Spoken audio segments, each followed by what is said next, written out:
This conference will now be recorded. Good evening, one and all. I welcome you all once again for the third session of day 2 on alternate fuels. I hope you are getting as much as information from the experts, and we are very much happy because you are all interacting with the experts. Still, if you have any doubts, you please let us know through the WhatsApp or email so that we can clear your doubt, your queries through the experts. We try to clear. And also yesterday we had very nice session with Dr. Venkat Chintala sir, and today also he is going to take another session. So we welcome sir into our midst, and especially those who are asking yesterday some queries, and because of less time I could not give much time for queries, but today I will be given time to queries so we can interact with him, with sir. Let me introduce again Dr. Venkat Chintala sir before he takes the session. Dr. V. Chintala, Venkat Chintala is founding associate professor in National Rail and Transportation Institute,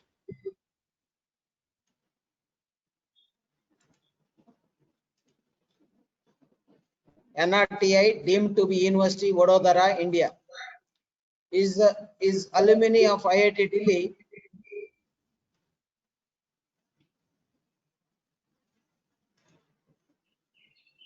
Did his PhD from Center for Energy Studies, IIT Delhi.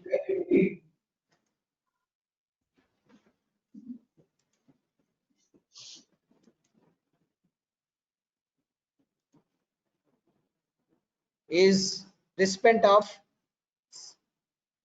Srimati Vijay Soda Award for his best research work at IIT Delhi in the year 2015. He has been graduated from Jawaharlal Nehru Technological University, Hyderabad in mechanical engineering. He did his PhD, he did his post-graduation from Rajiv Gandhi Technological University, Bhopal in industrial engineering and management. He has been teaching to UG, PG and PhD students of engineering for the past 12 years. He worked with industries for about 2 years prior to his teaching assignments. His area of specialization is internal combustion engines and alternate fuels for transportation sector. Currently, he is working in solar thermal pyrolysis of waste materials, including sewage sludge, agricultural biomass, and municipal solid waste. He is also working in conversion of municipal and industrial plastic waste to fuels conversion technologies. He has completed several R&D projects from Department of Science and Technology, Ministry of New and Renewable Energy Sources. To his credit, he has published about 54 research articles in renowned journals such as Renewable Energy and Sustainable Energy Reviews and Applied Energy, etc.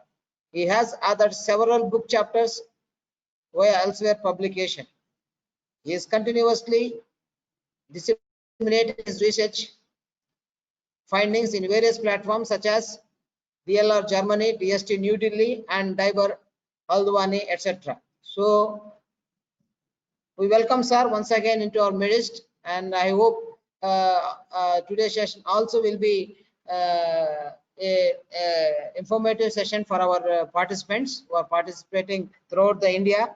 So I welcome sir once again. So I give this session once again to sir, and I hand over this session to sir Venkat Chintala sir. Sir, please. You can unmute and you can share your presentations. Thank you.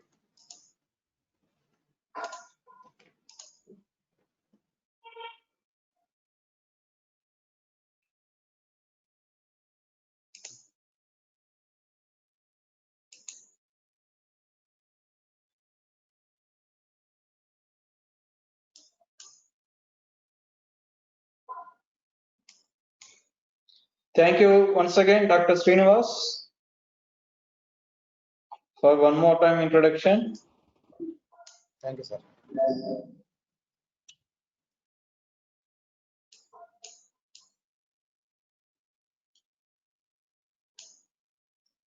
Okay.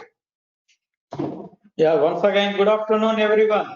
Hope I am audible to everyone. Yes, sir. Yes, sir. Yes, sir. Yes, sir. Good, good.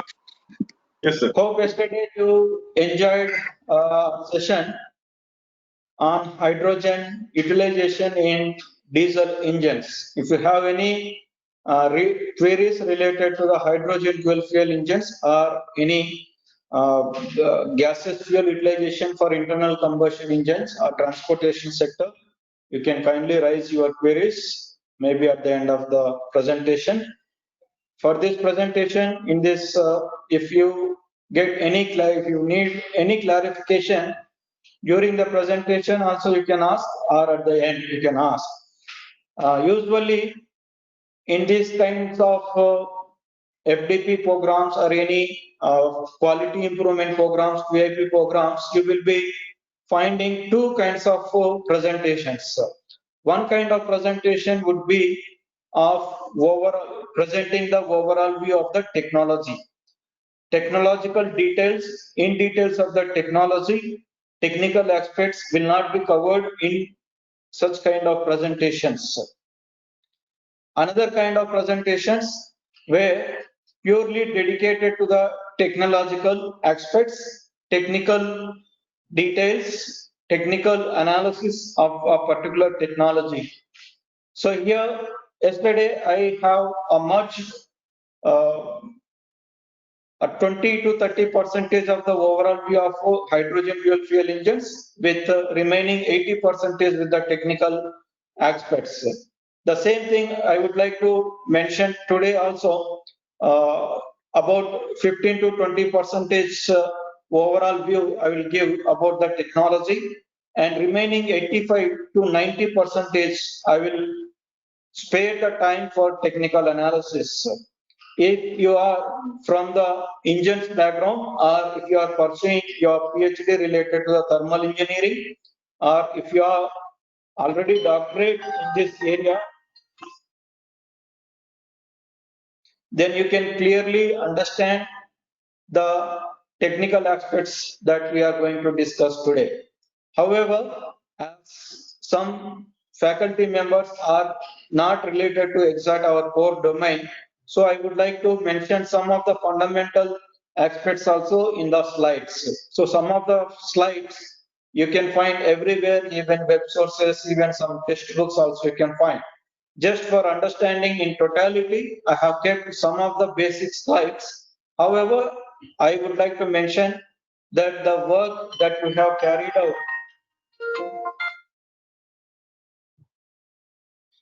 in one of the R&D projects sponsored by Department of Science and Technology, and those details I would like to disseminate in this presentation.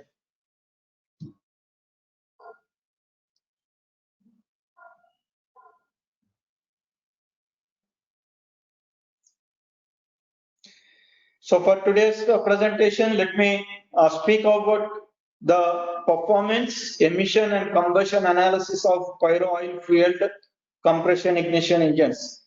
Yesterday, during the presentation, I did not discuss about detailed discussion about the analysis part, technical analysis part. I have gone through the overview of the dual fuel engines, how efficiency and emissions are being measured, and how those have been taken as the controlling parameters in order to enhance the hydrogen percentage in the engine. So today I would like to focus, as the title itself says, the detailed analysis about the performance emission combustion in CI engines with the use of pyro oil in diesel engines. I can understand that in every college, technical college where a BTech degree or BE degree is being offered, you might be observing the internal combustion engines lab, IC engines lab.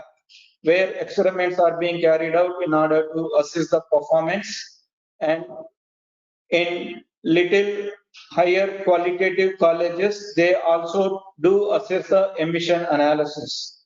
However, combustion parameters will not be assessed in normal engineering colleges, normal universities. These kind of facilities consume lot more amount for providing the combustion analysis, combustion diagnosis of the engine.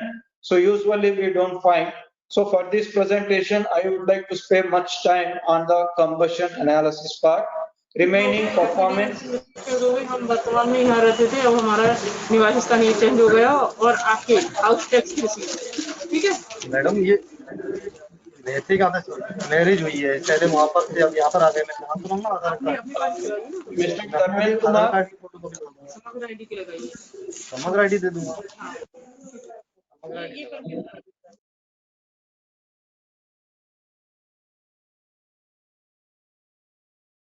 Yes, sir, you can speak now.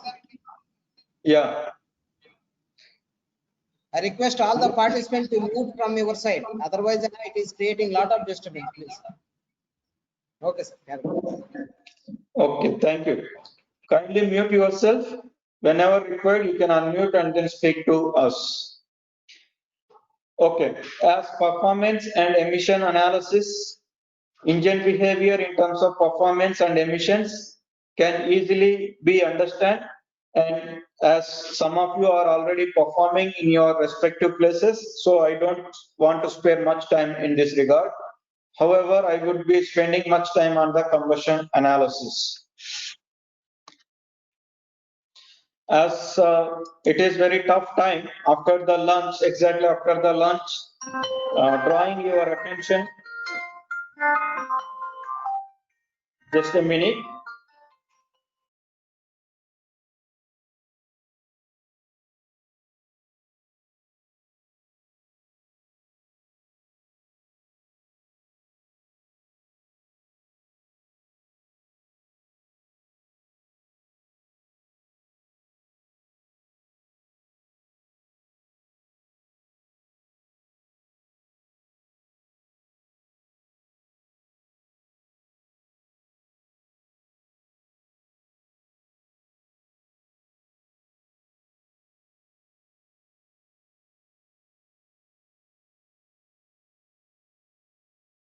I'm sorry.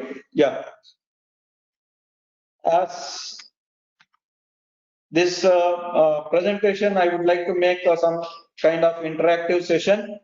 I usually don't like one-way communication. If it is two-way from you, also I would like to hear. So based on your understanding, we can discuss and we can try to analyze the things. So let's make a little kind of interaction, as number of participants are used.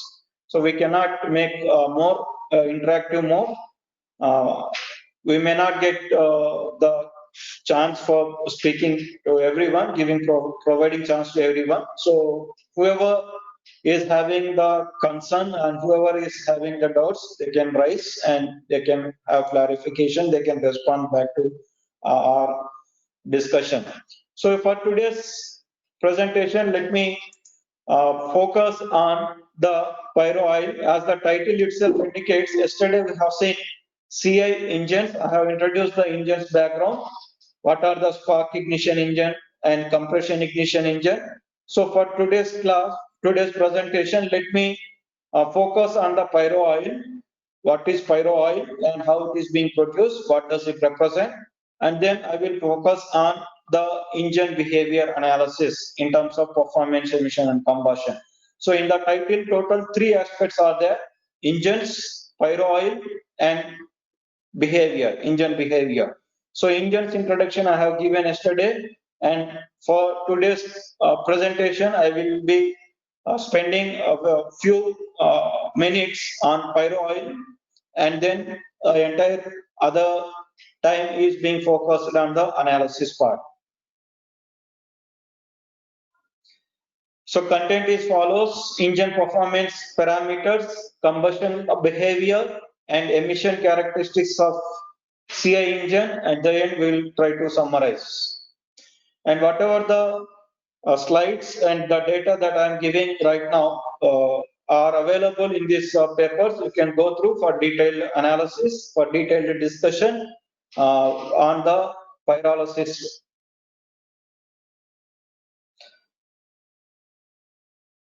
Let me ask you, if you heat any substance, any material in the presence of oxygen, what could happen? If you heat any substance, if you take any substance and then heat up continuously, add up the temperature, increase the temperature in the presence of oxygen, what would happen?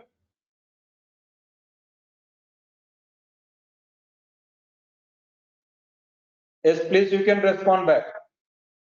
It will be burned or corroded. It will be burned or corroded. Good, very good.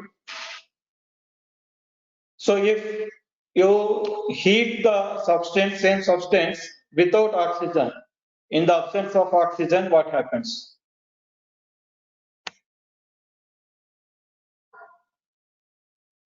It may melt. It is not possible actually.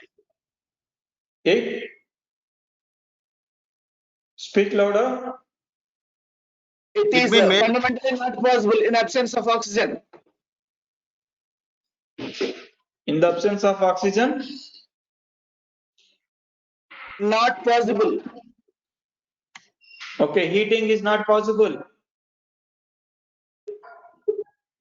Sir, I think it will melt. It will melt in the absence of oxygen. Any chemical guys are there? Chemistry guys or chemical guys? So we can say it will crack. Cracking will be done. Absence of oxygen. Okay, cracking will be done. Very good. Pyrolysis takes place. Pyrolysis takes place. Very good. Calcination.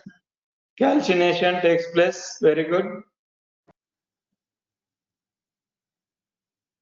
So if you burn, if you heat up any substance, any material, any feedstock in the presence of oxygen, it will get oxidized. It will get oxidized. Technically, we term it as combustion. Combustion Technically, we and term the process of heating in the presence of oxygen is called oxidization or combustion or burning, as you said. If you don't supply the oxygen, then a pyrolysis, cracking, or depolymerization, or change in the molecular structure, all these kinds of activities will be will happen if you don't supply the oxygen. What happens if you supply the oxygen partially? Partially, if you supply the oxygen, what happens? Means I have supplied the oxygen maybe 10% of the total requirement. Total requirement is say 100 units. I have supplied only 10 units of oxygen to that particular system. Incomplete combustion. Whatever Pardon? we want is incomplete combustion. incomplete combustion. Incomplete combustion. Okay, very good. Incomplete combustion. Gasification process. Pardon? Yeah, please. Gasification process. Gasification process. Partial oxidation. Partial oxidation happens, or we can say gasification also happens. Okay, so gasification, pyrolysis, these are the different technologies that we use for converting the material into valuable, the waste into valuable products, or any carbon material, hydrocarbon materials can be converted into valuable chemicals or valuable fuels by using the gasification. As we said, by using gasification, we can produce the gaseous fuels. Natural gas also can be produced, methane or any other kind of gas also. Hydrogen can be produced, carbon monoxide can be produced by using this materials, any kind of carbon material, any kind of waste, maybe forest waste, agriculture waste, or municipal solid waste, any kind of organic waste can be converted into valuable chemicals or fuels or gaseous fuels with supply of either partial oxygen or without supplying the oxygen. If you cut off the oxygen and simply add the heat, if you cut off the oxygen, simply add the heat, then cracking may happen, pyrolysis may happen. These are all different stages in this technology. Anyway, we are not going through the detailed analysis in the pyrolysis part. That we may see in another lecture or another platform. As some of you said, pyrolysis happens if you don't supply the oxygen. So what have you heard about the term pyro oil? Pyro oil? Or what do you think? Pyro oil.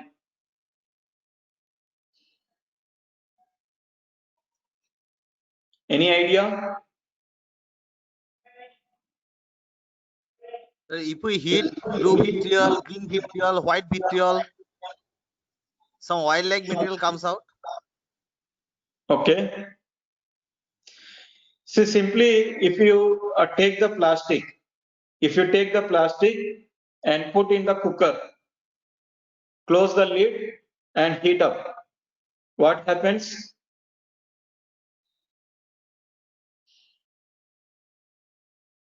Or you have taken any waste material, your kitchen waste, dried kitchen waste, you have taken and you put up in the cooker, close the lid and started heating. Then what may happen?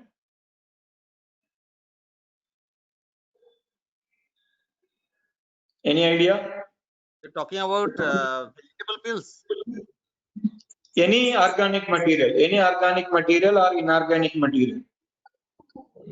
Maybe pyrolysis takes place. Pyrolysis takes place, very good. So what do you mean by pyrolysis?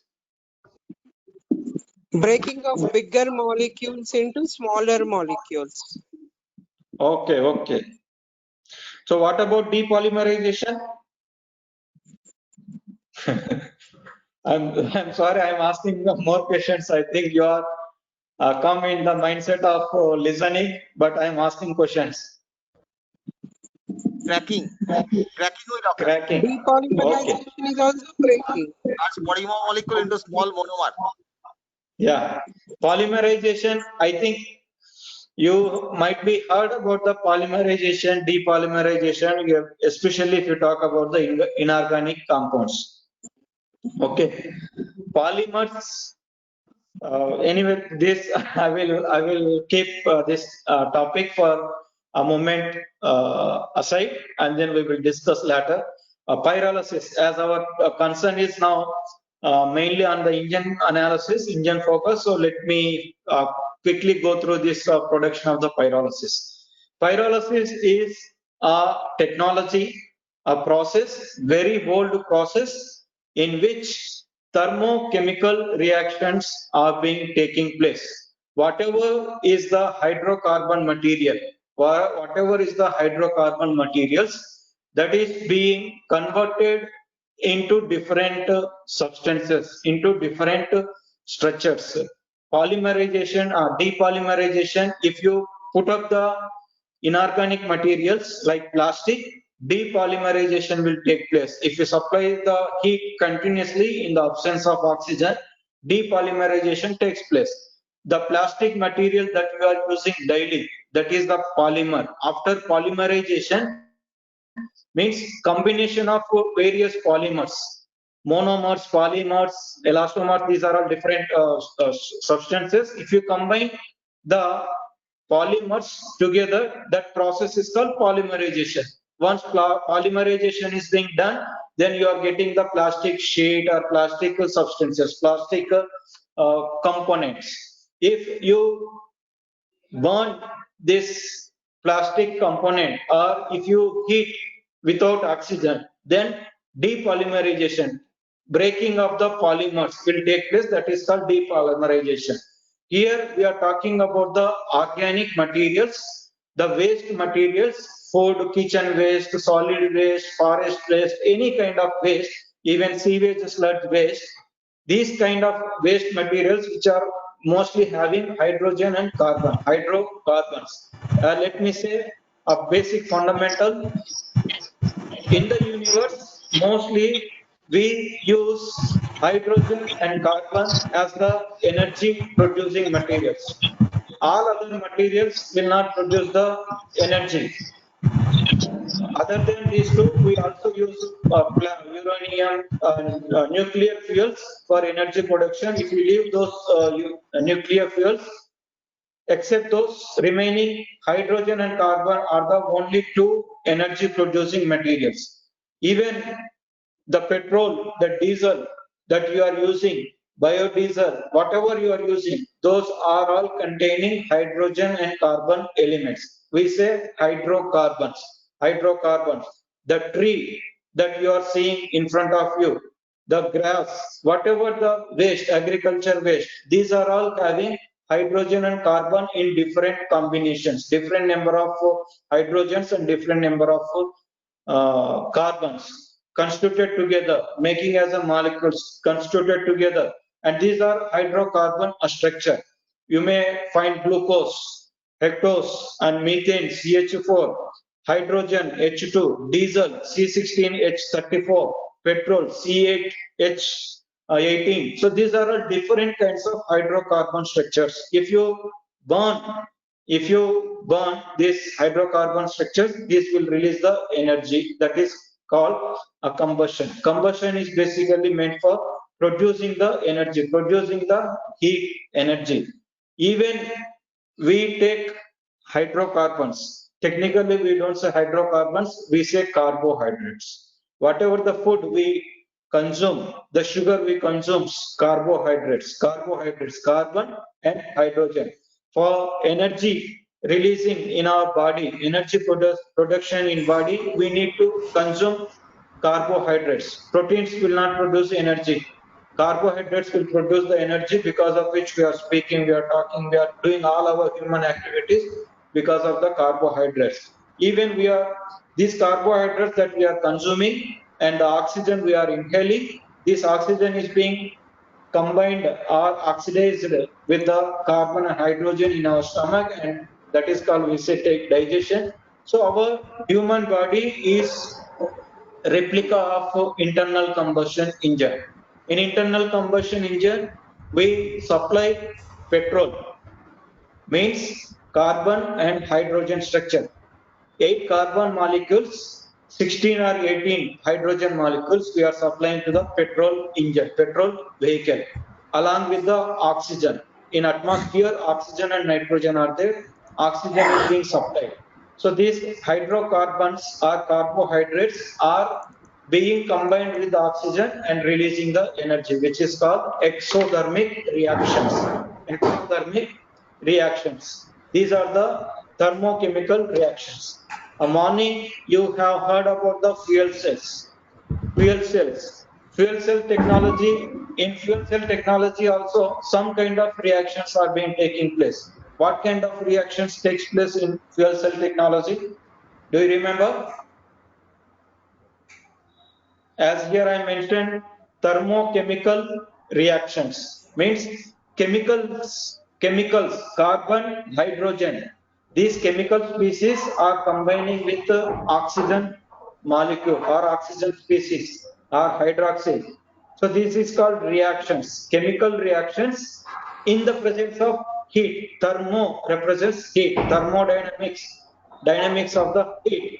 Thermal engineering, engineering related with the heat interactions with the system and subsystems.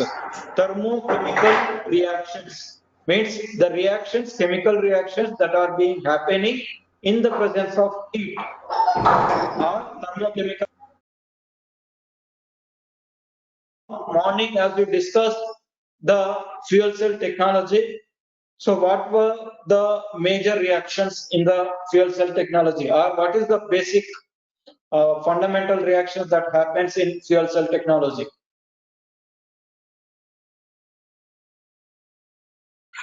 Hydrogen and oxygen combine to give water.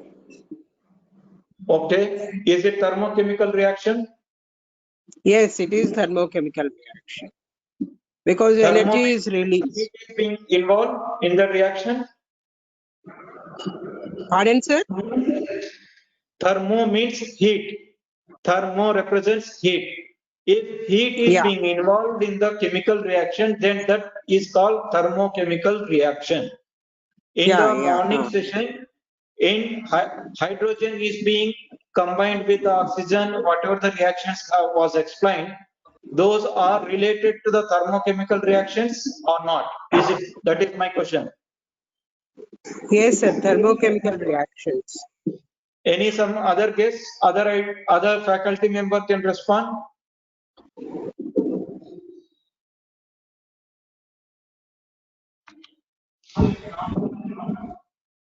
Afternoon, sir.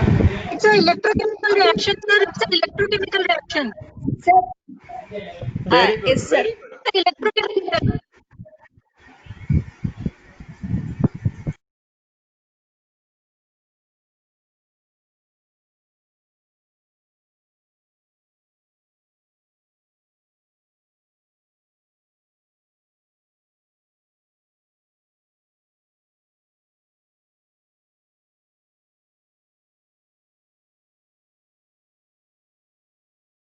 Maybe the reason that I'm not going to explain. So electrons are being transposed.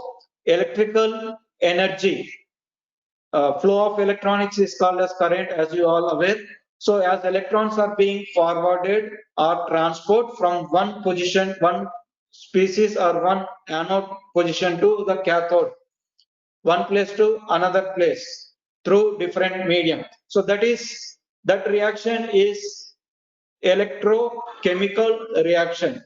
We are not supplying any amount of heat in fuel cell technology. Indeed, during these electrochemical reactions, small amount of heat is also being generated.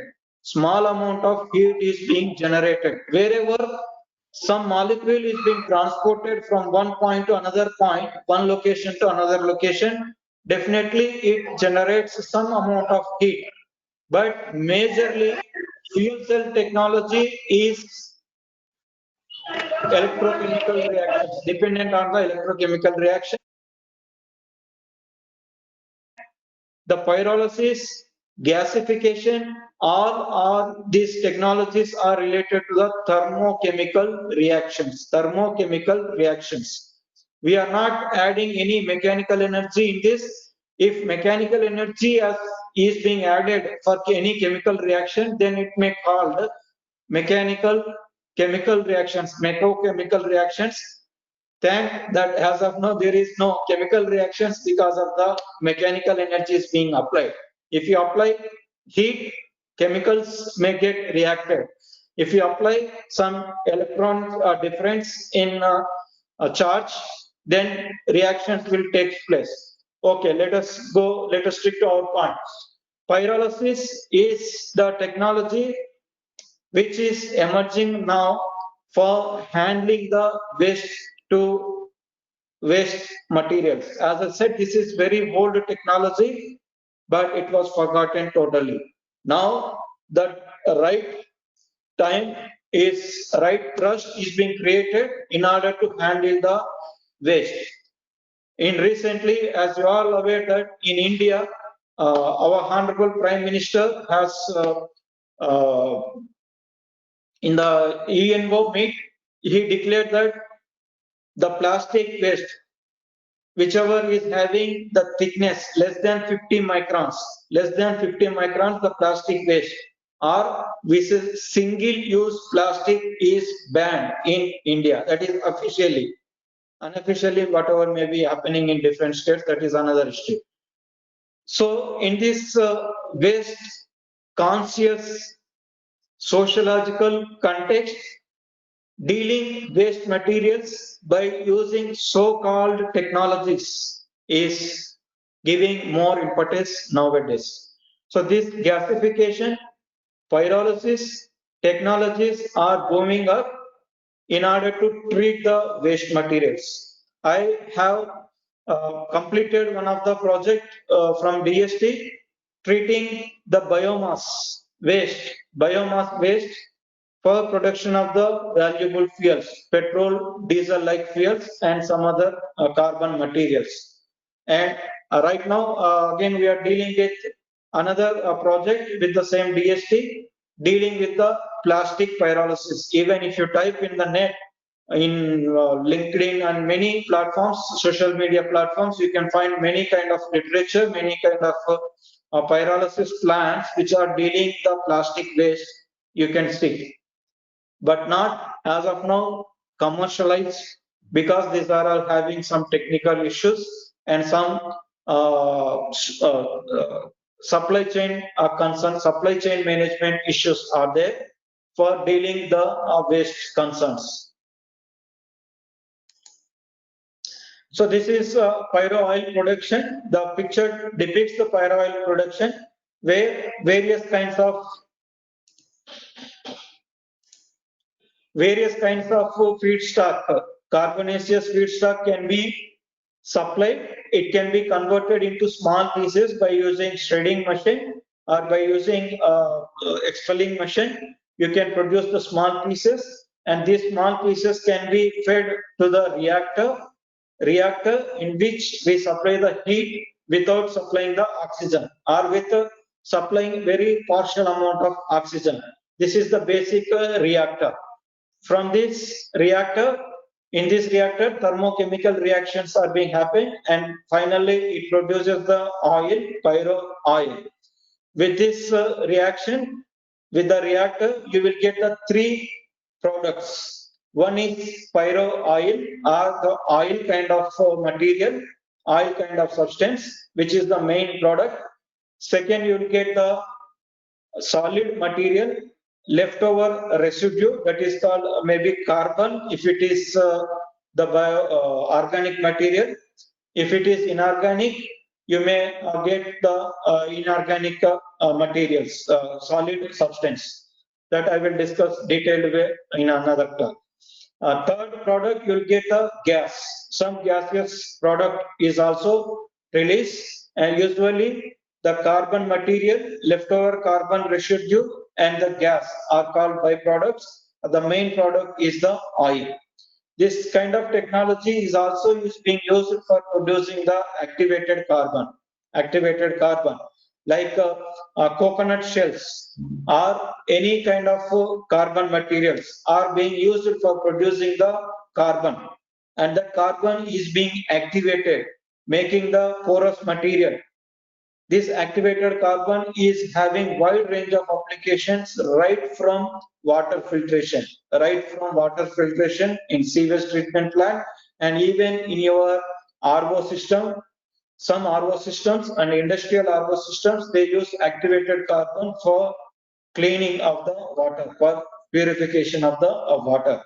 So 1 rupee material can be converted into 50 rupees, 60 rupees material with the addition of 10 rupees of process charge, with the technology called pyrolysis technology.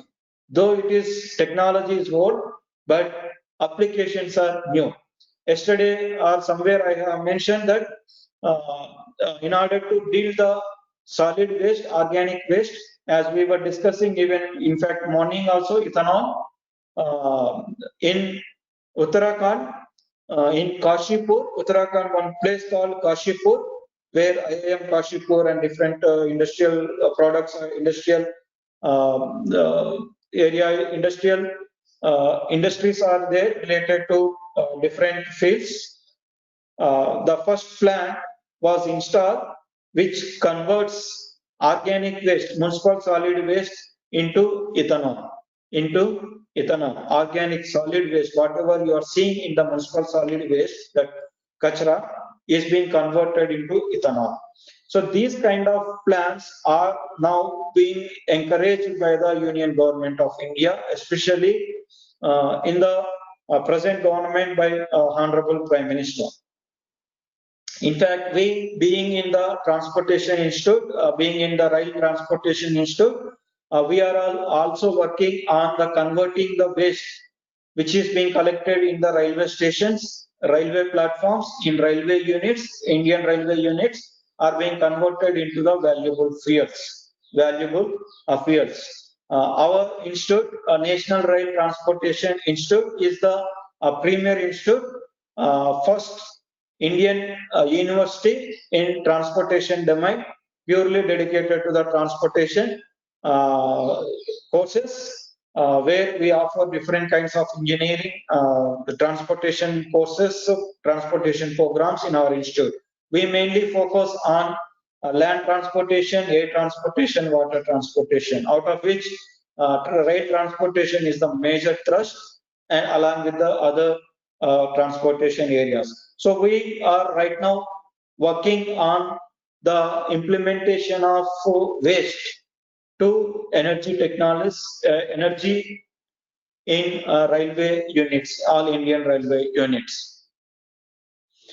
In fact, you might be observed in the web also, the details are there in Bhubaneswar, in Mancheshwar.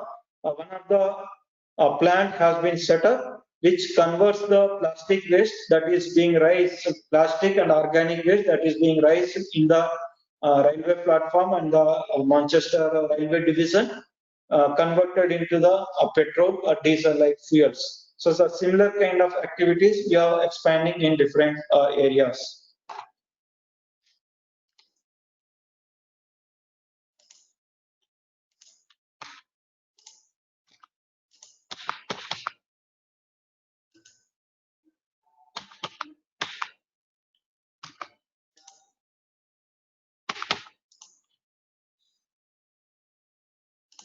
Sorry, which slide is not moving.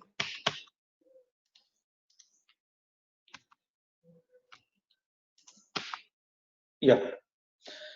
As I said, the whatever information I am disseminating now is a part of the project that was carried out and in Department of Science and Technology. We have worked, the project was majorly focused on the Jethropas de-oiled cake.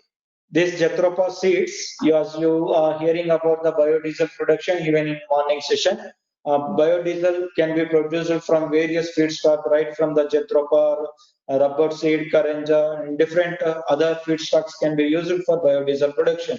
After biodiesel production, the solid residue which is being obtained, from that carbon residue also you can produce the oil. So our project was concerned about that de-oiled cake. De-oiled cake. After biodiesel production, see these are the seeds, Jethropa seeds, being crushed in this expeller, and after that we draw the oil, bio oil, called bio oil. It was not biodiesel. You can convert oil into diesel by using transesterification process. After producing the bio oil, you'll get the byproduct called de-oiled cake. No oil content, major oil content in the cake. That cake is being fed to the reactor, pyrolysis reactor here, from which you will produce the oil, which is called pyro oil. Oil that is being produced by pyrolysis process. So we kept the name of the oil as pyro oil. These are the properties of pyro oil. If you compare with the diesel, Euro 4 diesel, right now whatever we are getting in the market, that is Euro 4 diesel, which is having the energy content 43 megajoules, as I mentioned earlier also. Petrol, diesel, CNG, these are all around 40 to 45 megajoules energy will produce by burning 1 kg of substance. Here the oil, pyro oil, produces about 33 megajoules of energy per kg of per kg burning, per kg combusted, you will get the 33 megajoules of energy. This data, third column, is representing the plastic oil derived from the plastic, which we termed as the plasto oil, which is having the calorific value or heating value or energy content is about 42 megajoules, which is comparable with the diesel, Euro 4 diesel, that I will discuss later. These properties are not concerned for today's lecture. Whereas density is a little higher, density of the oil which was derived from the Jethrofa de-oiled cake was little higher as compared to the diesel, and viscosity is also significantly higher as compared to the Euro 4 diesel. So these detailed analysis can be found in this literature. You can go through that. After producing the oil, pyrolysis oil, pyro oil, by using pyrolysis technology, we have utilized those oil in the engine, single cylinder engine, where you can find in many of the engineering colleges these kinds of setup, which is a Kirloskar engine attached to the dynamometer and all kinds of performance and emission and combustion analysis systems. In this, we have conducted the tests in different phases. First, we have conducted the basic test with 100% diesel, and 20% of the pyro oil is being blended with the diesel. 20% of the pyro oil is being blended with the diesel, which I termed as the PODB20. PODB20, pyro oil diesel blend 20.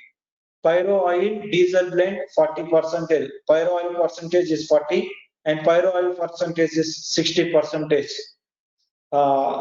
Here we have blended the pyro oil in small percentages, not utilized fully. Can anyone find out the reason why we could not use or we did experiment with 100% pyro oil in the engine? Or can we use 100% pyro oil in the engine? Do you have any idea? Based on the properties that I have mentioned, can anybody guess why we can't use 100% pyro oil, this kind of pyro oil in diesel engine? High viscous. Very high viscous. Okay. Hello. From engine modification. Engine modifications are required. Okay. Because of the high viscosity. High viscosity. Okay, very good. Except viscosity, any other? It will also difficult when we are implement the particular oil into engine parameters, so that our fuel injector that will be sometime it is very difficult to inject proper fuel. Okay, very good. Very good. If oil is being viscous, more viscous, then what are the immediate problems that rises in engine? Sir, carbon deposits will be more. Clogging of nozzles. Okay, very good. Carbon deposits may increase and nozzles may choke. Fuel injector, nozzle may choke. Okay, very good. Yeah, that's why engine modification. Yeah, needed some engine modification in order to compensate all these problems. Okay. Good. Very good. So we, as I mentioned here in this properties, viscosity is too high. It is almost 3 times higher as compared to the diesel. As compared to the diesel, viscosity is too high. Though heating value is a little lesser, but viscosity is the biggest problem in this pyrolyzed oil. Can you observe, if you observe this viscosity for the plastic oil is about 2.61.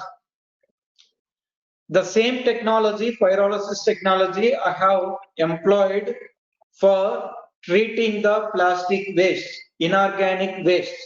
With this, the properties are tremendously different as compared to the oil produced from the biomass.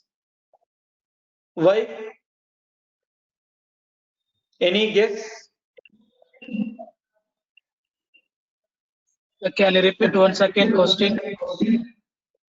My question is, I have used the pyrolysis technology for producing the oil with 2 substances. One substance is waste material, organic waste material, maybe forest waste or kitchen waste or municipal solid waste or the waste after producing the oil. Suppose if you are using groundnut oil for cooking, after producing groundnut oil, you'll left over with the cake. That is called de-oiled cake. If you use that kind of waste materials for producing the oil, here, second column, you are getting the viscosity of high viscosity you are getting.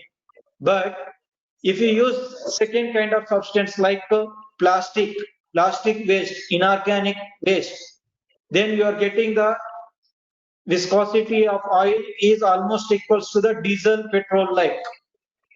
Viscosity is less.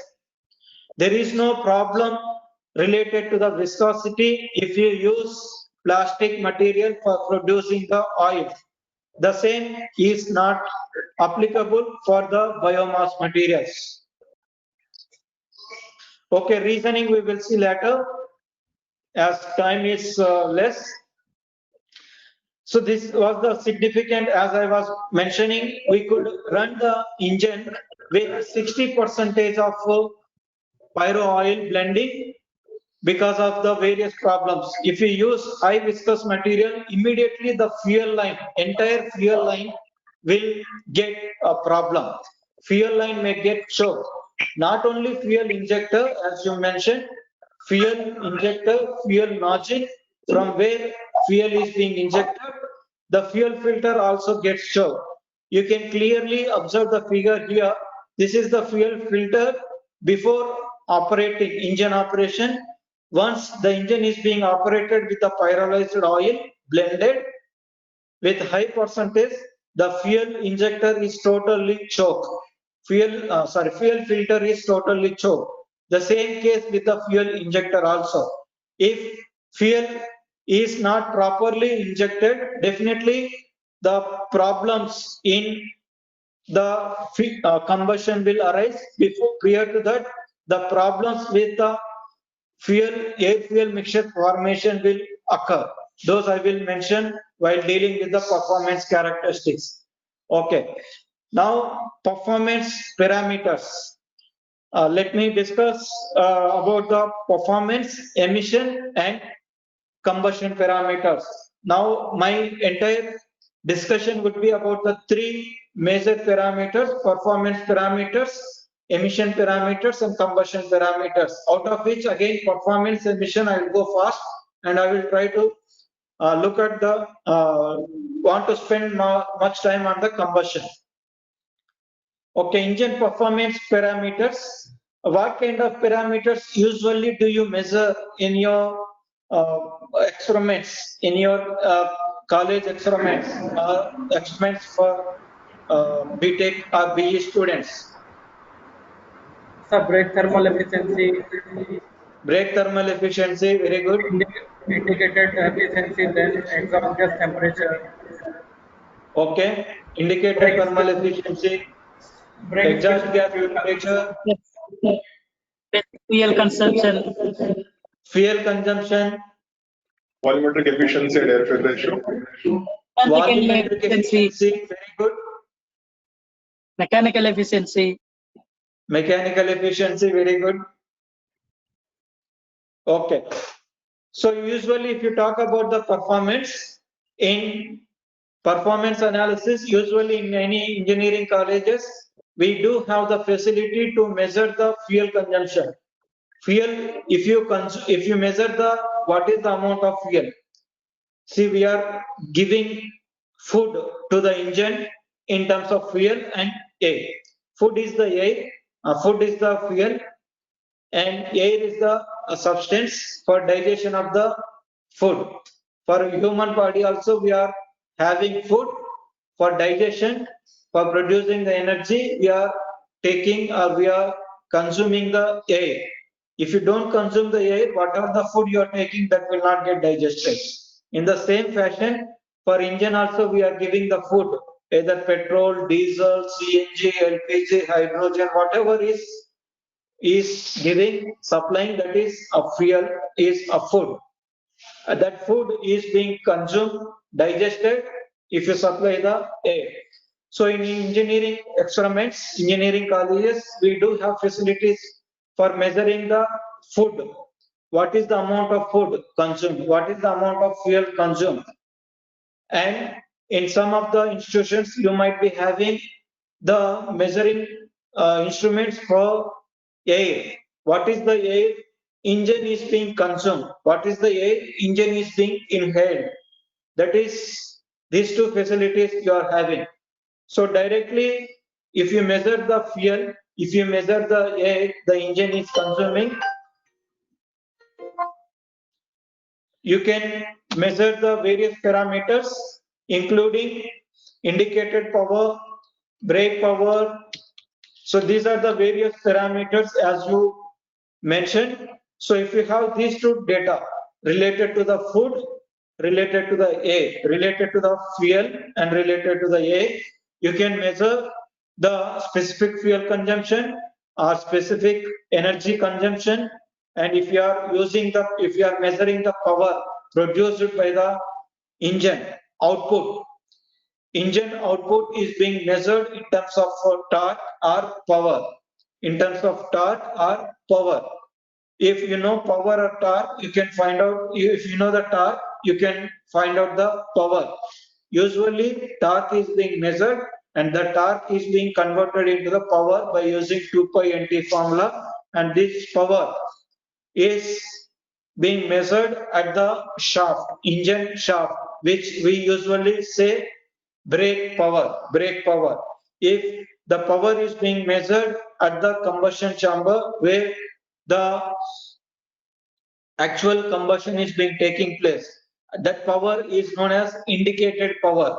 Indicated power is being found out by using the formula, by using the pressure, in cylinder pressure. As I mentioned, if you compress the air, pressure is being increased, and if you burn, if you explode, then also pressure will be increasing. That pressure can be measured. That pressure is called in-cylinder pressure. In-cylinder pressure can be measured, which is being used for determining the mean effective pressure, and that again used for measuring the indicated power. In-cylinder pressure is being used for measuring the indicated power, and this power again is being used for different analysis purpose. Usually in engineering colleges, we do have the facility for measuring the brake power. We measure the brake torque. We measure the torque by using either rope dynamometer or by using hydraulic dynamometer or by using eddy current dynamometer. Where the research facilities are available in NITs or IITs and some premier universities, you might be having eddy current dynamometer where exact torque measurement can be done. By using rope dynamometer or hydraulic dynamometer, we can measure the torque, but accuracy levels are less. However, for rough estimations of the torque produced by the engine, we can use rope or hydraulic dynamometer. So you are measuring the torque, and from which you are finding out the power, brake power. Brake torque curve is another performance parameter while developing the engine. Usually, original engine manufacturer, I have associated with some of the OEMs like Maruti and Mahindra in our laboratory. We have tested their engines for performance. Hydrogen engines. In 2003, hydrogen fueled engines have been launched in Delhi, and those engines were tested in our center. While developing the engine, we majorly focus on the PT curve, power torque curve. What is the power and for what torque? What is the torque developed and what is the power? Based on the PT curve only, the actual engine can be assessed whether it is suitable for hill area, whether it is suitable for normal areas. Like if you take CT100, Bajaj CT100, where it produces the less amount of torque, it produces the high amount of power. If you take the Pulsar two-wheeler, it produces the high amount of torque with less power. So Pulsar can be used for hill areas. So wherever hill areas are there, like Ooty or any hill areas, Himachal Pradesh, Uttarakhand, Jammu Kashmir, so there mostly the vehicles which produces the high amount of torque are being used, like Activa, Honda Activa, 125cc or 100cc. These vehicles are meant for producing the high torque. These engines were developed for producing the high amount of torque, where can be used for climbing the hills, for inclined areas. Buses, mass transportation, trucks, platform vehicles, all these vehicles are needed for producing the needed high torque. High torque. If you want to load, if you want to carry the high amount of mass, high amount of materials, high amount of loads, then the engine has to produce the torque. High amount of torque can be produced by using diesel engines, So power torque curve is the basic fundamental analysis tool for original engine manufacturers that we usually don't study in our laboratory experiments. For research point of view also, usually we don't assess PT curves.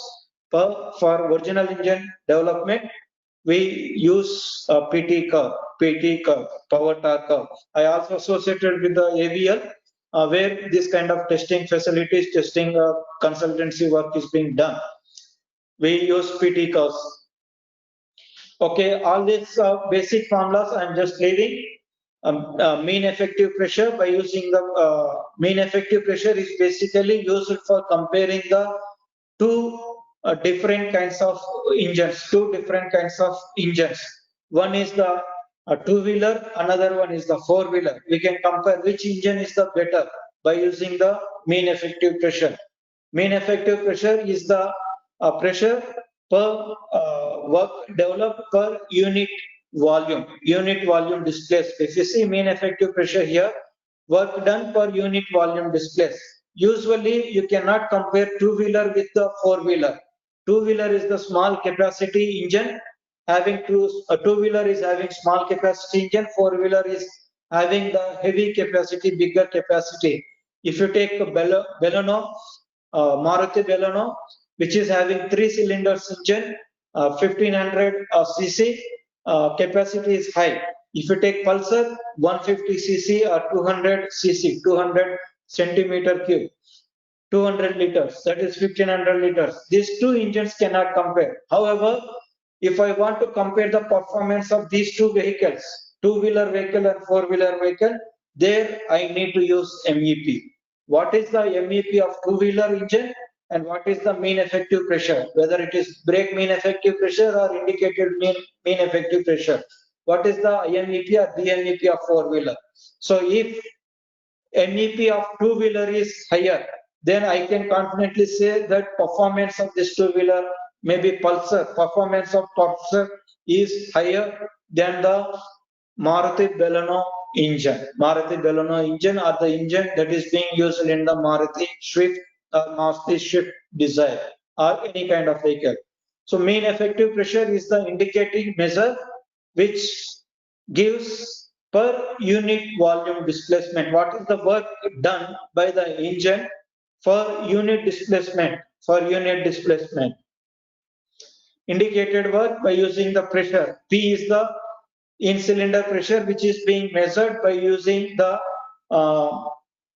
pressure sensor. Maybe of piezoelectric pressure sensor or any kind of pressure sensor. Usually, original engine manufacturers in their R&D, they use piezoelectric pressure sensor for measuring the pressure rise inside the cylinder. During the compression, what is the pressure rise? And during the combustion, what is the pressure rise inside the combustion chamber? This is the combustion chamber. Here we do measure the pressure. Indicated power, engine torque and power can be measured. This is the PT curve, example curve I have mentioned. You can go through later. Specific fuel consumption, fuel consumed per unit power rise, per unit power production, gram per kilowatt hour. For unit production, what is the fuel consumed? Specific fuel consumption. Similarly, we also use a specific energy consumption, SEC. SFC is the specific fuel consumption. EC is the specific energy consumption. Let me explain here. Specific SFC or BSFC or BSFC are basically used when you are comparing the engines that are using the single fuels or similar kind of fuels. Say diesel, liquid, diesel, petrol, biodiesel. If you use these kind of fuels, single kind of fuels in the engine, different engines, then we use SFC as the comparating parameter. Say I'm using biodiesel in different engines. Biodiesel I'm using in Maruti engine, Maruti vehicle, Mahindra vehicle, Tata, and maybe some other company's vehicle. If I want to compare the different engines, different vehicles with the same fuel, single fuel, biodiesel with the same fuel, then I use SFC as the comparative tool, which vehicle has consumed the less, which engine has consumed the less fuel. And SFC is basically the term related to the engine, fuel consumed by the engine. Fuel consumed by the vehicle, the term usually we use mileage or SFC. These two are different. Mileage or fuel economy is related to the entire vehicle.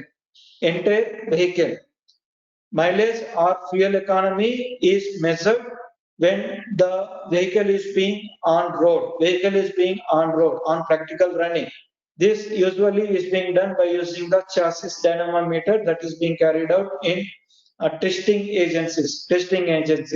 Any vehicle is to be launched in the market. Prior to its launching, the vehicle has to be undergo all these kinds of testing, mileage testing or fuel economy testing. What is the fuel consumed when the entire vehicle is being operated? So fuel economy is different and fuel consumption is different. Fuel consumption is only related to the engine part. Next, the term is thermal efficiency, as you all aware. So I'm not dealing with the thermal efficiency. Thermal efficiency is basically what is the energy output to the energy input. Brake power is the energy output. Energy input is mass of fuel consumed by the calorific value. This is the graph representing the thermal efficiency in the experiments that we conducted on the pyro oil. When I have used the pyro oil in the engine with different blends, 20%, 40%, 60%, this is the graph. Here, if you observe, this black colored curve is representing the efficiency with diesel, pure diesel. Then the purple colored and green colored are the efficiencies with the 20% blend and 40% blend. Efficiency is a slightly increase with 20 and 40% blends, whereas it decreased with the 60% blends, 60% of pyro oil blending. The reasons could be immediately the mixture formation is better, or we could say as the pyro oil is also slightly having the oxygen content, so it enhanced the homogeneity. Further, it enhanced the combustion properties, combustion efficiency or combustion issues, or combustion related parameters, because of which overall thermal efficiency is increased with the small amounts of pyrolyzed oil addition. However, if I increase the higher limits of pyrolyzed oil with the red colored one, the efficiency has been declined. Engine behave negatively with higher amount of pyrolyzed oil blending. Mechanical efficiency, air fuel ratio, volumetric efficiency can be found out. As I didn't mention many graphs related to other efficiency parameters because of the time constraints. Now let us see emission characteristics. Emission characteristics. What are the usual emission characteristics or emission parameters do you measure in any testing? Or if you go the pollution center for your vehicle, two-wheeler, four-wheeler, what kind of pollutants they measure? Do you have any idea? Have you ever seen your CO2. certificate PUC? CO2. Hydrocarbons, carbon dioxide. CO. Carbon dioxide. Carbon dioxide is there? Do you? Huh? Sulfur dioxide, Oxygen. NOx, carbon NOx. monoxide, carbon dioxide, carbon, O2. NOx, oxygen, SO2, unburned hydrocarbon. Yes. These are all not mentioned in your PUC certificate.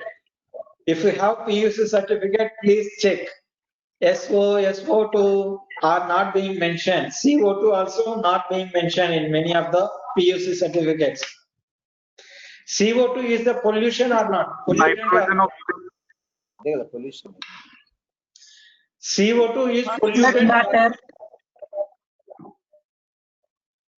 It is the pollution, but it is expected product. CO2 is the expected product. Other than CO2 is not expected. Yeah. HC, CO2, sir. Okay.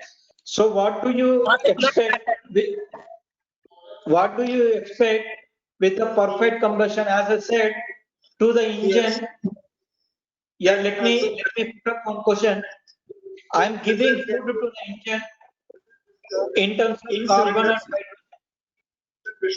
and hydrogen For determining the PUC, sir.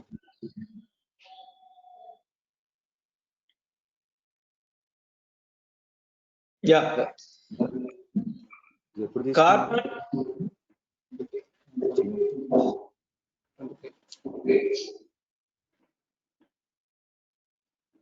You can make mute. Everyone make mute.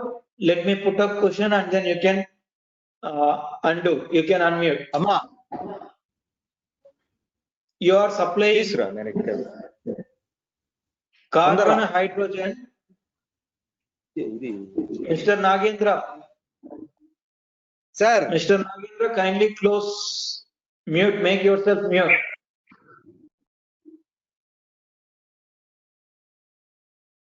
Dr. Suresh, M. Suresh. Make yourself mute.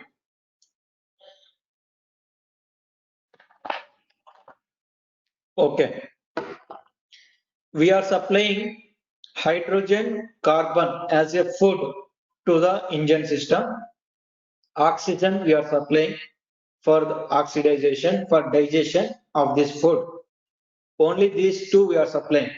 Except these two we are not supplying any other material.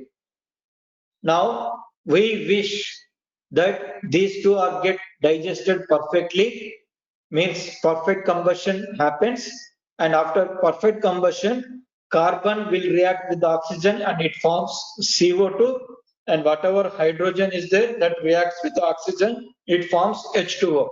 CO2 and H2O, these two are the main products that we desire with the perfect combustion. 100% is combustion efficiency, means whatever is carbon is there, that has to be converted into CO2. Whatever hydrogen we are supplying as the food, that has to be converted into water, H2O and CO2. This is very simple. You are giving food, C and H, and supplying oxygen.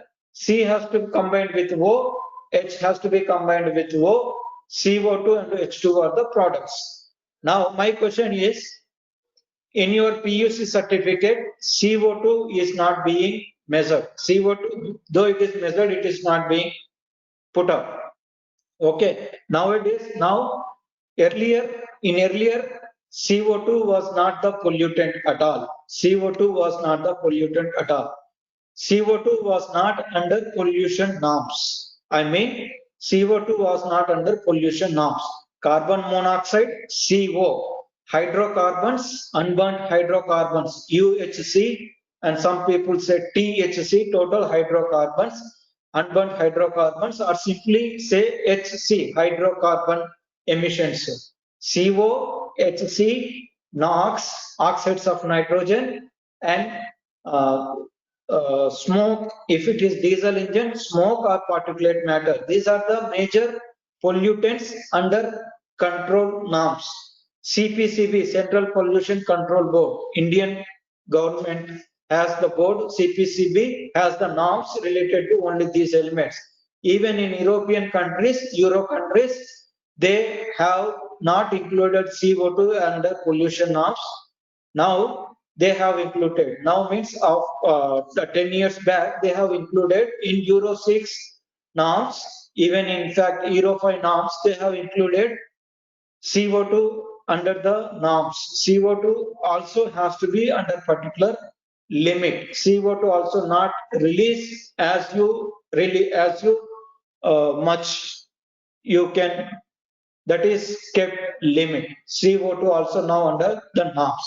Now CO2, CO, NOx, smoke or particulate matter, CH4, N2O, CO2. These are the different pollutants that we do measure.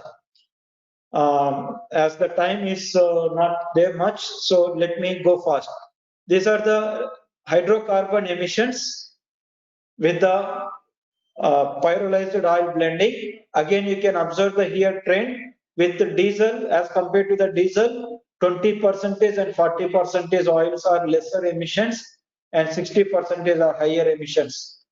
Carbon monoxide emissions, the same trend has been followed, where 20 and 40% pyrolyzed oils are beneficial in terms of CO emissions as compared to the diesel engines, whereas the reverse trends have been followed with NOx emissions, with 20 and 40% oils, pyrolyzed blended oils emissions, NOx emissions are higher, NO2 emissions are higher, whereas it is lesser as compared to the diesel. Black colored one is the diesel and red colored one is this trend is representing the NOx emission release with the 60% of the pyrolyzed oil blend. Smoke emissions are also almost equal to the carbon based emissions. Now let me conclude with the emissions. All carbon based emissions, HC, CO and smoke are all beneficial as compared to the diesel, with 20 and 40% of the pyrolyzed oil blending. These are the particular information related to this particular engine with many number of trials. Again, let me say here, these emission trends or emission patterns or performance patterns again depends upon the type of technology, engine technology, different combustion ratios, and even the engine, the fuel properties. I'm not saying this has to be repeated with every kind of engine. If you use CRDI technology nowadays that you are using, trends may be different. You can use different kinds of technologies in order to avoid the problems. Here with the initial experimentation, preliminary experimentation, we have got the results. Let me say we are the pioneers in the solar thermal pyrolysis of biomass in India. So these were the very early experiments that were carried on the engine in collaboration with the industry, one of the industry. PM, particulate matter, is another parameter that you need to understand. As time is not there, I'm just escaping. Combustion characteristics. Now let us focus sometime on the combustion characteristics. Combustion characteristics, usually we do measure start of injection, start of combustion, ignition delay, end of combustion, combustion duration, in-cylinder pressure rise with respect to the degree crank angle, in-cylinder temperature, heat release rate, cumulative heat release rate, rate of pressure rise, knocking, and mass fraction bond. These are the various combustion parameters usually you find in literature data, and you may not observe in the normal experimentation work, combustion efficiency. This is the graph usually can be found from the John B. Haywood, where you can understand the all combustion parameters like start of injection, start of combustion. As I mentioned, immediately after liquid fuel is being injected in the combustion chamber, the liquid fuel is being undergone with the pre-combustion activities. Pre-combustion activities. Before combustion happens, before ignition happens, it takes place through certain activities. One of the activity is atomization. See, you need to understand, we are using the liquid fuel. We are injecting the liquid fuel in the engine. Liquid fuel in the engine by using the fuel injector at high amount of pressure. So this liquid droplets has to be converted into small droplets. Bigger liquid droplets has to be converted into small droplets in terms of microns. This process is called atomization. Liquid is being converted into small particles, small molecules called atomization. These atomized particles, liquid particles, are being exposed to the hot air in the combustion chamber. As I mentioned, air is being compressed and hot air is being present. In the hot air, we are injecting some liquid particle. Liquid particles you are injecting in the hot air environment. So this small liquid droplet is being exposed to the hot air. Because of heat interaction, the hot droplet will convert into vapor. Now diesel liquid droplet is being converted into diesel vapor. This process is called vaporization. And this vapor, diesel vapor, is being mixed with the air. Again, you need to understand the basics. Air is the gaseous phase. Air is in gaseous phase. Diesel is in liquid phase. Liquid cannot be mixed with the gas. Liquid cannot be mixed with the gas. Liquid has to be converted into vapor form, gaseous form. Liquid is being converted into droplets in atomization process, and that droplet has been converted into vapors in vaporization process, and diesel fuel vapor is being mixed with the air. That is called mixing, air fuel mixing.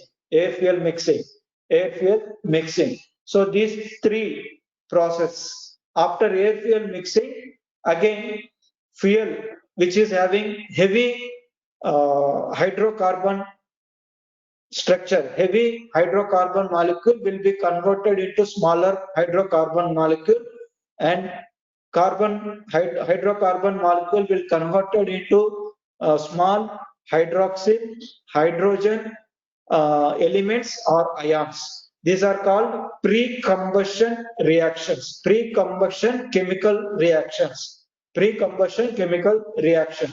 four process. These four process takes place. After this, ignition happens. I'll come on.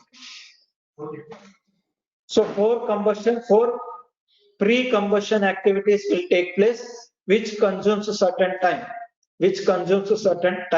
Maybe in the order of 10 milliseconds or in the order of 5 milliseconds, 8 milliseconds, 8 to 5 to 10 milliseconds.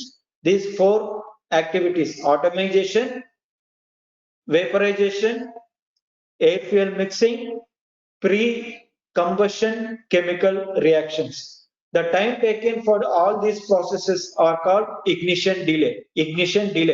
Immediately after fuel injected, combustion will not started or ignition will not start. It takes certain time. SOI is the start of fuel injection. SOC is the start of combustion, start of ignition.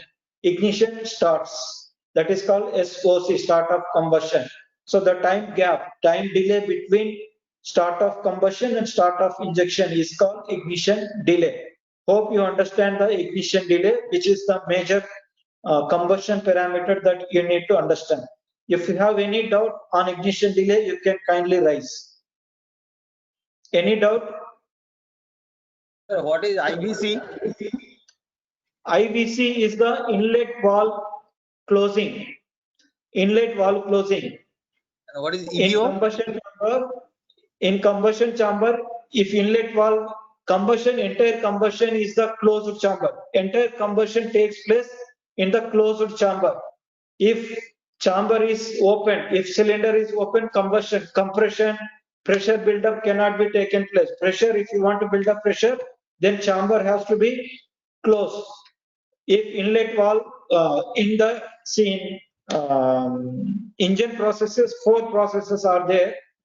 Suction, compression, expansion, exhaust, very fundamentals. In suction process, air is being entered into the chamber. Chamber means one cylinder, one area in which all these actions takes place. Air is being introduced in suction stroke where inlet valve is open. Once air is being introduced, inlet valve will be closed. And this air is being pressed, compressed during the compression stroke, second stroke. That is IVC to inlet valve closing to exhaust valve opening. This is the entire combustion and then compression stroke. From IVC to EVO is called compression or combustion stroke. And then expansion takes place, exhaust takes place.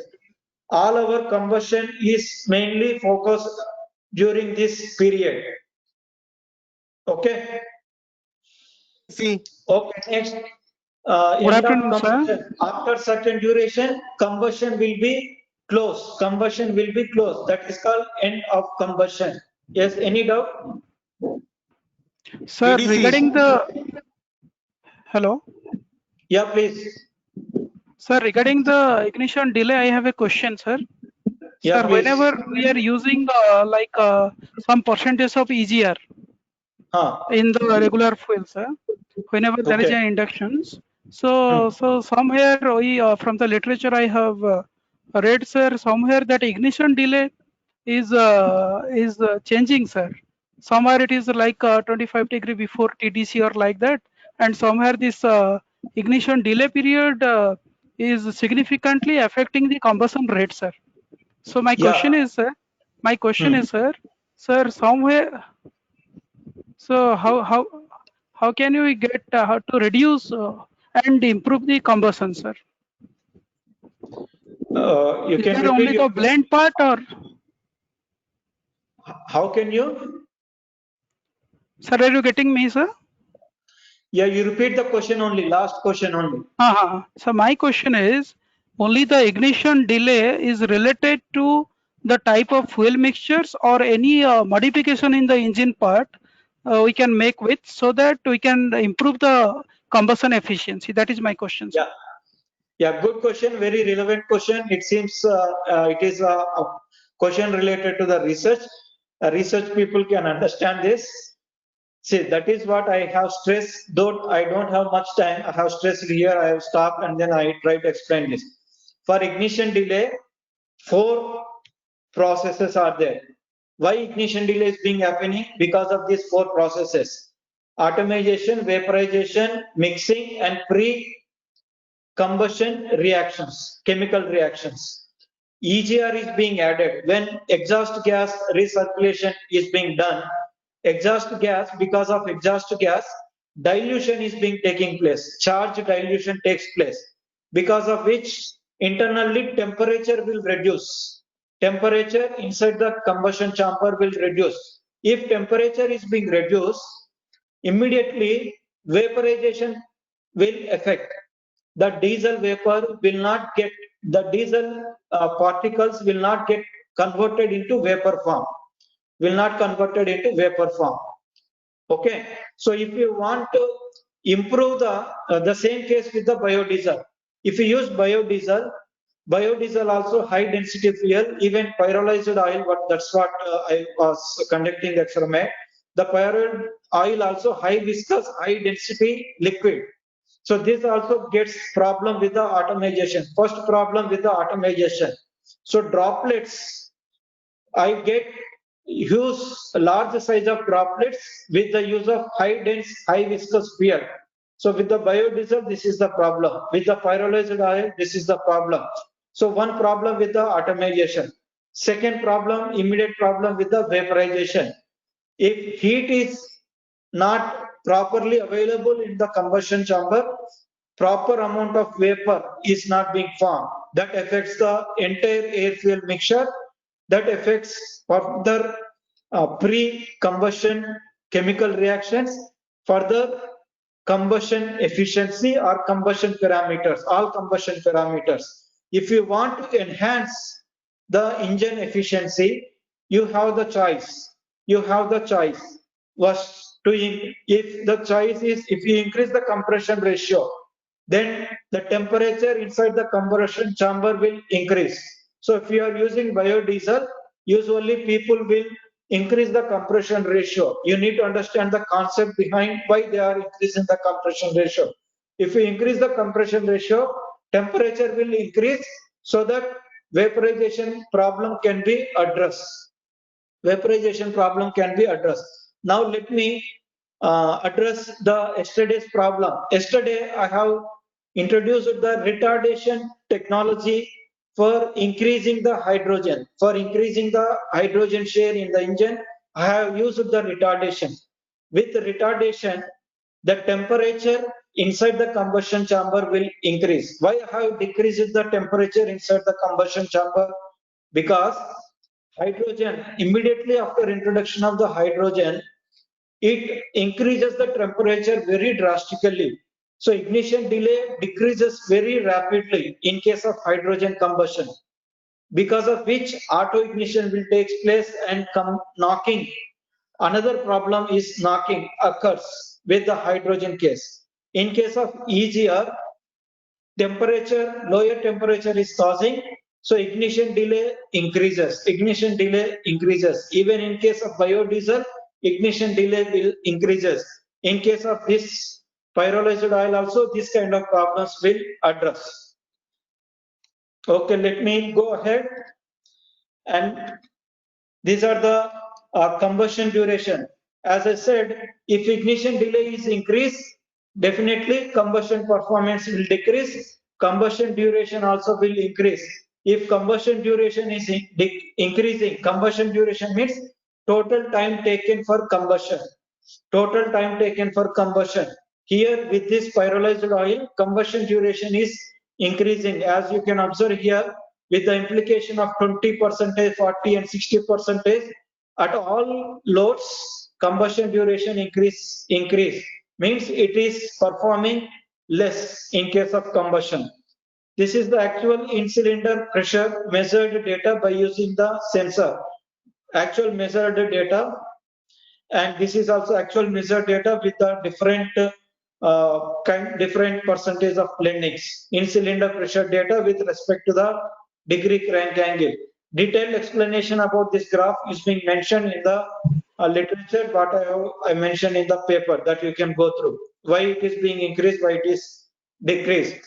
And this data also being mentioned. The same graph has been mentioned in the, it is there in the paper. As due to time limitation, I am not explaining. And in cylinder temperature, you can calculate the temperature inside the combustion chamber based on the pressure data. In cylinder pressure with reference to the crank angle rotation is the basic measured data. By using this, you can analyze all combustion parameters. All combustion parameters, like you can measure the ignition delay, you can measure the heat release rate, you can measure the combustion in-cylinder temperature, you can measure the rate of pressure rise, all other data, all other combustion behavior. Engine diagnosis can be done with the only measured parameter is pressure, combustion pressure, in-cylinder pressure. This is the only measured data. And this is the heat release rate by using first law of thermodynamics, also can be determined by using the pressure data. If you have the in-cylinder pressure data, you can find out the heat release while combustion is being happening. This is the actual heat release data by considering the P. And this is with reference to the pyrolyzed blending oils heat release rate.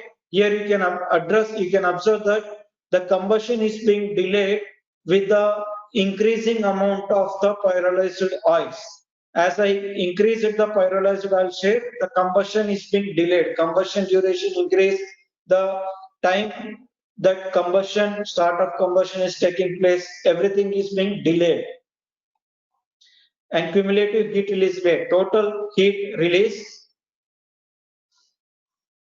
and rate of pressure rise, knocking. You can go through these slides later. Knocking is abnormal rate of pressure rise. If combustion is taking place abnormal, like this kind of pressure is being released, then we can say that a knocking is being occurring. Knocking is the major challenge that we need to address for many of the gaseous fuels utilization. And this is the mass burn fraction with the use of different kinds of pyrolyzed diesel blends. Thank you. As I have gone through little early with the combustion parameters. Only one Yeah, question. if you have any time. Full form of BDC, TDC. Full form of BDC and TDC. Top dead center and bottom dead center. Achha, okay, thank you. Hello, sir. Yes, please. Sir, okay, sir, that is a very nice explanation to my question earlier I have asked. Sir, another thing is that somewhere we found that this HRR, already you have mentioned, that heat release rate is also another factor, sir. And whenever particularly we are making some type of blend in fuel, sir, that HRR is increasing, sir. And that reduces the efficiency, and also the emission is also another factor, sir. No. Usually if cumulative heat release increases, definitely its thermal efficiency will increase. If cumulative heat release is decreasing with any kind of fuel, thermal efficiency will decrease. Yes, sir. Thermal efficiency is a decrease, right, sir? And also, sir, if the inside combustion temperature will be reduced, sir, that also, sir, increases that HC and CO in a greater volume, sir, and as well as that is also an issue. Yeah. Sir, if temperature is less inside the combustion chamber, definitely hydrocarbons cannot oxidize. CO cannot oxidize. Right, sir. So that is also another issue for the emission part, sir. Yeah. Sir, moreover, in research, I think, sir, we need to take some permutation and combination of different parameters to achieve a good rate of efficiency as well as control in emissions. Yeah. Sir, can you just tell, is there any specific particularly for the combination of the fuel? I'm not asking about the modification in the engine, sir. I'm asking about the modification in the oil side, sir, fuel side. Is there any specific things to be maintained, like air fuel mixture, like different mass flow rate, anything, sir, specific? Can you please share so that we can get improved type of efficiency as well as we can control the emissions, sir? Yeah, we worked out on to reduce the viscosity levels, even density levels also, so that it can work out clearly during the combustion. So fuel quality can be enhanced by using different, adding maybe some catalyst, adding maybe some other further process, further chemical processes that can be done. Certain additives can be also blended, sir. Yeah, additives can be added. Okay. And even while producing the oil itself, we have added some catalyst so that good quality of oil is being produced. Right. Good. Okay. Thank you. Thank you very much, sir. Okay, thank you. Sir, this is Suresh. Yeah, please. Sir, one general question. What is the main advantages of variable compression ratio when compared to constant compression ratio? Nowadays, most of the biodiesel, they are going for only for variable compression compared to constant compression. What is the reason? Your voice is not proper. You are saying about the compression ratios, variable and then fixed. No, actually, nowadays we are following or referring for variable compression ratios compared to the constant compression ratio. So, what is the main advantage of variable compression ratio when compared to the constant compression ratio? Why we are following for variable compression ratio? Yeah, very good question. That is what I mentioned. See, if the fuel quality is low means its viscosity or density is high. So you need to supply high amount of temperature. For high amount of temperature, you need to have higher compression ratios. If your engine is responding to the quality of the fuel, if quality is inferior, fuel quality is inferior, then you need to increase the compression ratio. So if your engine is accommodated for that, then it is well and good technology. So, is there any chances when we are going to operate variable compression ratio to reduce emission and improve the fuel economy? Yeah, if we increase the compression ratio, definitely it affects the NOx emission. NOx emission will increase, whereas carbon monoxide, hydrocarbon emissions and smoke emissions may reduce slightly if we increase the compression ratio. Thank you, sir. Thank you. Okay, good.